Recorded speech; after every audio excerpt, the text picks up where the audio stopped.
தண்ணி தண்ணி தண்ணின்னு கேட்டு குழந்தைங்க அடம் பிடிப்பாங்க.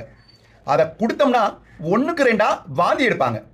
ஆமாம், வயிறு இன்ஃபெக்ஷன் இருக்கும் பொழுது தொடர்ச்சியாக வாந்தி எடுத்த பிறகு அவங்க பாடி டீஹைட்ரேட் ஆகிறனால தண்ணியை பிடிச்சோம்னா முழக்கு முழக்கு முழக்கு முழக்குன்னு அப்படியே கல்ப்பாக குடிப்பாங்க. குடித்த வேகத்தில் வாந்தி பண்ணுவாங்க. இன்னும் தான் டயர்டாக டீஹைட்ரேட் ஆவாங்க. இது நிறைய பேர் கண்கூடாக பார்த்துருப்போம். இதுக்கு ஒரு சிம்பிளான டிப்பு, ஈஸியான டிப்பு.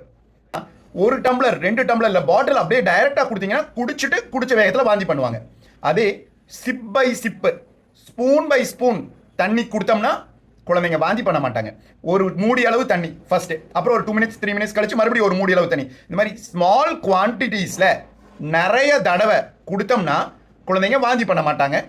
அதையும் மீறி வாந்தி எடுத்துட்டு இருந்தாங்கன்னா வாமிட்டிங்க்கு மவுத் டிசால்விங் ஸ்ட்ரிப்பு, ஒரு சின்ன பேப்பர் மாதிரி இருக்கும், அதை பிரித்து வாயில் ஒட்டி விட்டோம்னா வாந்தி வர்ற எண்ணம் இருக்காது.